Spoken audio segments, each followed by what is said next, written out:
Hello. We continue to explore the fundamental mechanisms of how the entity called human works. In the previous section, we examined how we use the mechanisms of repression and suppression.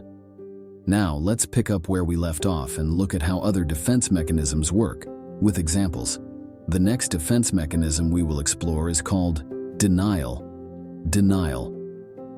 All primitive defense mechanisms aim to deny the existence of surrounding dangers. If a person cannot cope with or avoid the danger, the only way to deal with it is to deny its existence.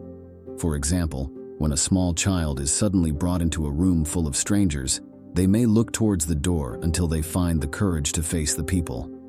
There are two types of denial. 1. Denial through fantasy.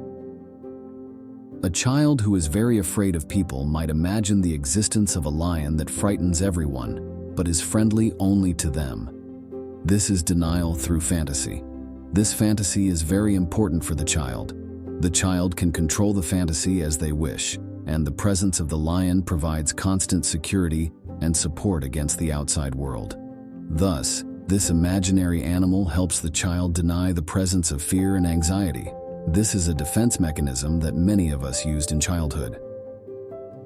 2. Denial through words and actions. As adults, our ability to test reality develops, so we cannot completely deny reality. However, the act of denial persists throughout life and is used temporarily in anxiety-provoking situations. Many people, when faced with an unbearable disaster or defeat, experience the feeling, "This can't really be happening to me." The denial mechanism is most often used against the perception of unpleasant emotions. For example, just before the onset of a headache, a person might say, "It's great that my head hasn't hurt for a long time." In reality, this means, "I am aware that the headache is about to come back, but at least for now, I don't have to think about it."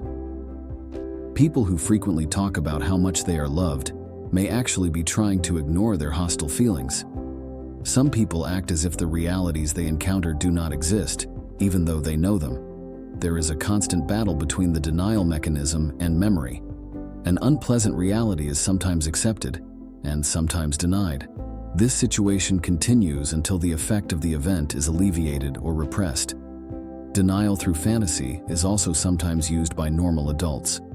Escaping temporarily to a pleasant fantasy world from the pressures of daily life can be quite relieving. However, if an artificial fantasy world replaces real life, this can create significant adaptation problems. Some people, when faced with stressful situations, act as if everything is going well and do not show their unhappiness to themselves or others. This method of denial, used to alleviate feelings of anxiety and depression, can become permanent in some people. Such a person constantly tries to prove their happiness to themselves and those around them to prevent their feelings of depression from reaching the conscious level. However, the price of this is complete alienation from their true self. Rationalization. Another defense mechanism that we all use in daily life is rationalization. To reduce the power of anxiety, it is used together with the denial mechanism. This mechanism works in two ways. 1. It helps justify a person's behavior. 2. It softens the impact of the disappointment related to unattainable goals. The rationalization mechanism operates by bringing logical and socially acceptable explanations to past, present, or planned behaviors.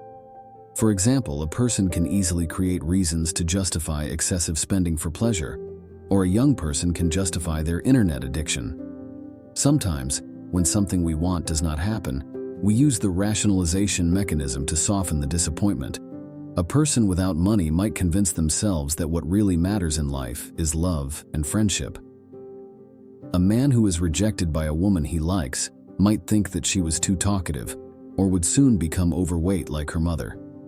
It is often not easy to determine where real reasons end and rationalization begins. If a person is constantly looking for reasons to justify their behavior and beliefs, ignoring contrary evidence, and gets annoyed when questioned about the reasons they put forward, it can be said that the rationalization mechanism is at work. Although the rationalization mechanism helps alleviate feelings of inadequacy, the price is self-deception. Rationalization is one of the most frequently used mechanisms to avoid taking responsibility for one's existence. Projection. Another defense mechanism we use is projection. The projection mechanism can protect a person from anxiety in two ways. 1. The person attributes the responsibility or blame for their own shortcomings and failures to others. 2. The person attributes their own guilt-inducing impulses, thoughts, and desires to others.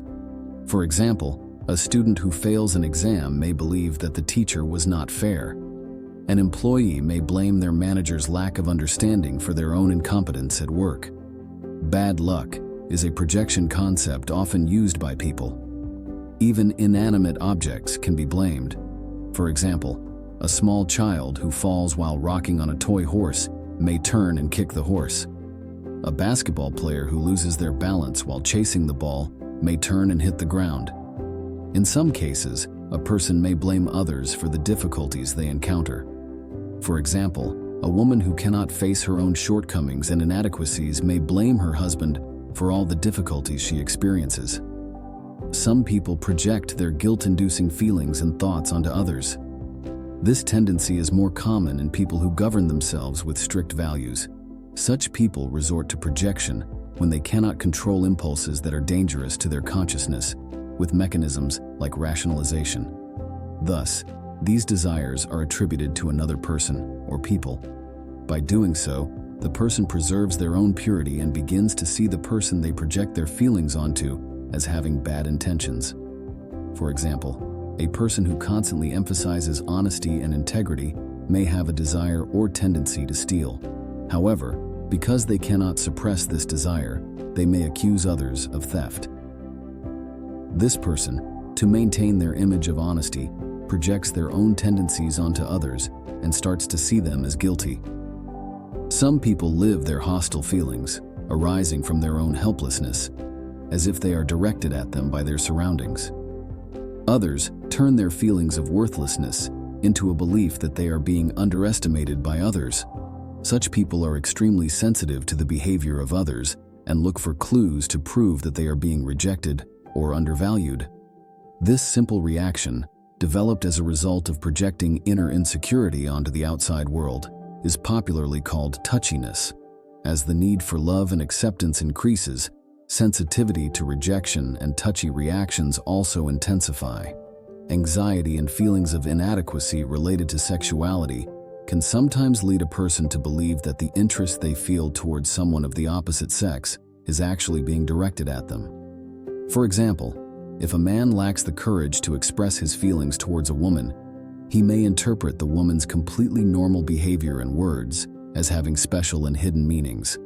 In this case, the man may believe that the woman is trying to seduce him.